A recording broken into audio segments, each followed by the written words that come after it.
ఎందుకంటే ఎలక్షన్ ముందు బీఆర్ఎస్ పార్టీలో జాయిన్ అయిన పరిస్థితి, ఎలక్షన్ తర్వాత కాంగ్రెస్ పార్టీ అధికారంలోకి వచ్చింది, తర్వాత కొన్ని రోజులుగా స్తబ్దతగా ఉన్నారు, ఇటు ఉన్నారా అటు ఉన్నారా అనేది కూడా ఎవరికి క్లారిటీ లేదు. ఎక్కడ ఉన్నట్టు మీరు? అంటే ఎలక్షన్ ముందు చివరి 10 రోజుల ముందు నాకు టికెట్ రాలేదు, నన్ను ఎవరు మందలించలేదు.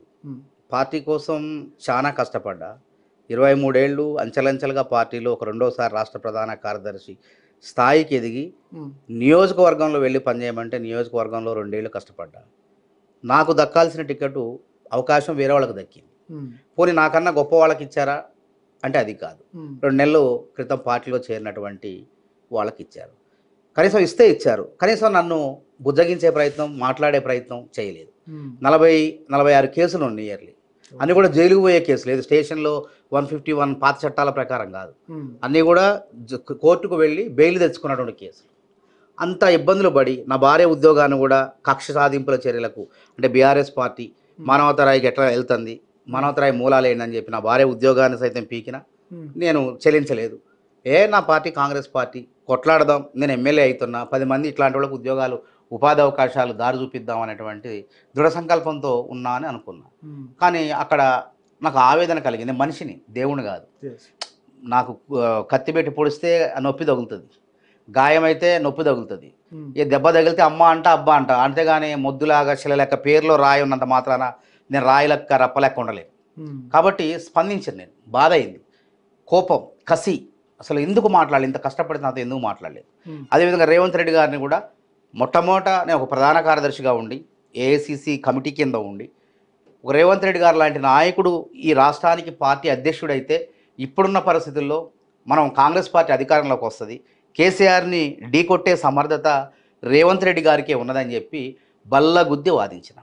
అది అయిపోయిన తర్వాత ఆయన అధ్యక్షుడిగా అయిన తర్వాత ముఖ్యమంత్రిగా అయితే బాగుంటుంది, ఈ రేవంత్ రెడ్డి అనే వ్యక్తి ముఖ్యమంత్రి అయితే ప్రజలు, అభ్యర్థి అయితే ప్రజలు ఓట్లేస్తారు, గెలిపిస్తారు, కాంగ్రెస్ని అధికారంలోకి తీసుకొస్తారని చెప్పి మొట్టమొదటి చెప్పింది నేనే. సరే, నాకు అవకాశం రాలేదు, బాధ కలిగింది, ఇంత కష్టపడ్డా నన్ను ఎవరు పట్టించుకోలేదు అనే బాధలో వెళ్ళిన. తర్వాత అదే పార్టీ గర్వాప్సి పెట్టింది, మీలాంటి వాళ్ళు కష్టపడ్డారు, చివరి నిమిషంలో పార్టీ వదిలిపెట్టారు, రండి మీ త్యాగం ఉంది, ఈ పార్టీ అధికారంలో వచ్చిన దాంట్లో మీ భాగస్వామ్యం ఉంది, రండి అని చెప్పింది. ఎట్లయితే మనం చిన్నప్పుడు అమ్మ మీద అలిగి పిన్నమ్మ దగ్గరికి ఎట్లా వెళ్తాము, పిన్నమ్మ దగ్గర 2 రోజులు 3 రోజులు మనసు మలుతుంది, మళ్ళీ తల్లి మీదకి వస్తుంది. అట్లనే ఆ ఇంట్లోకి నేను వచ్చిన, తల్లి దగ్గరికి నేను వచ్చిన, గాంధీ భవన్లో వచ్చిన, మళ్ళీ అధికార ప్రతినిధిగా అనేక డిబేట్లలో.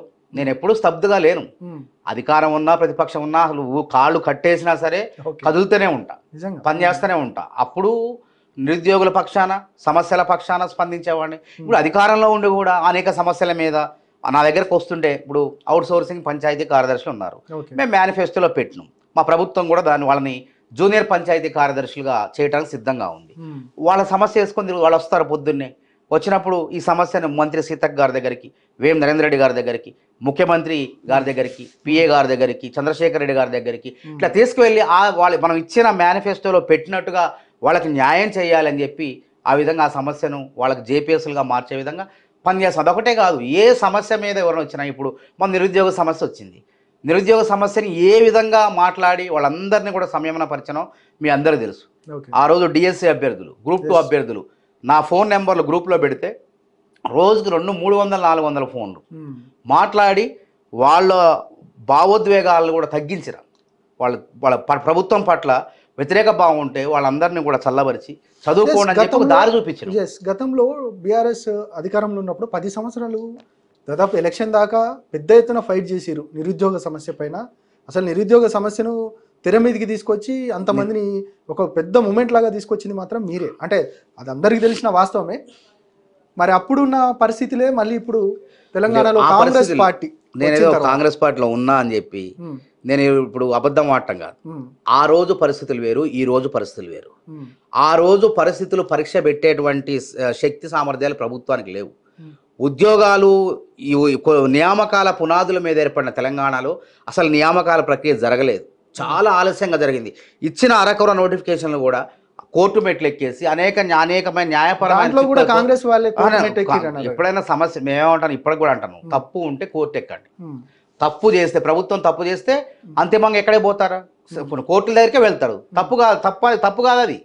తప్పు మన ప్రభుత్వం తప్పు చేసినప్పుడు కోర్టుకు వెళ్ళడం తప్పు కాదు. కానీ తప్పు లేకపోయినా కావాల్సి వచ్చి ఆడ సమస్య లేకపోయినా కావాల్సి వచ్చి కృత్రిమ ఉద్యమం చేస్తే మాత్రం అది తప్పు అవుతుంది. మేము ఆ రోజు అట్లా కృత్రిమ ఉద్యమాలు కృత్రిమ పోరాటాలు చేయలే. నిరుద్యోగ చేసి 2014లో స్థాపించను ఓయూ ఆర్ట్స్ కళాశాల మైదానంలో స్థాపించి first Telangana public service commission ఎప్పుడు ఏర్పాటు చేస్తామన్నాం.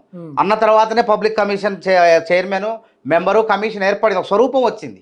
ఆ తర్వాత 1,00,000 ఉద్యోగాలు ఎప్పుడు భర్తీ చేస్తావు? జాబ్ క్యాలెండర్ అన్నాం ప్రధానంగా.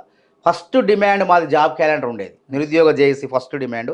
నేను 2 సార్లు కాకతీయ నుంచి ఉస్మానియాకి పాదయాత్ర చేసిన. అందులో కరపత్రంలో కానీ గోడపత్రికలో కానీ మొట్టమొదటి డిమాండ్ ఏంటంటే కేసీఆర్ జాబ్ క్యాలెండర్ ఎప్పుడు వేస్తావు అని ఫస్ట్ డిమాండ్ ఉండేది. మాకు జాబ్ క్యాలెండర్ కావాలని ఉండేది. కానీ ఆ 10 ఏళ్ళు అది పట్టించుకోలేదు. ఇప్పుడు మేనిఫెస్టోలో పెట్టిన విధంగానే ఒక సమర్థమైనటువంటి పటిష్టమైనటువంటి అసెంబ్లీలో చర్చించి మరి ఒక జాబ్ క్యాలెండర్ని విడుదల చేసినాం. నిజంగా నిరుద్యోగుల స్వర్ణయుగం కాంగ్రెస్ పాలన అనేది. ఎందుకంటే ఆ రోజు మేము గొంతెత్తి మొత్తుకున్న కాదు, అధికారంలోకి వచ్చిన ఉద్యోగాలు ఇచ్చిరా?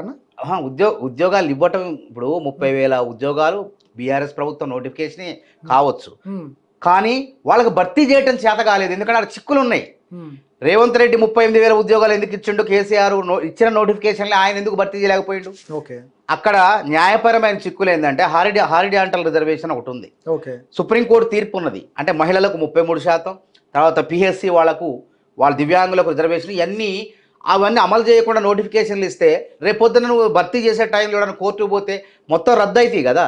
అందుకోసం కేసీఆర్ గారు ఉద్యోగాల భర్తీ చేయలేకపోయాడు. కానీ రేవంత్ రెడ్డి గారు నువ్వు ఇచ్చిన నోటిఫికేషన్లే, కానీ నువ్వు చేయలేని పని ఆయన చేసి చూపించిండు. వచ్చిన వెంటనే ప్రభుత్వం ఏర్పడిన డిసెంబర్లోనే వెంటనే విత్తింది 1 మంత్ 2 నెలల్లోనే 38,000 ఉద్యోగాలు ఇచ్చిండు. ఎవరు గొప్ప?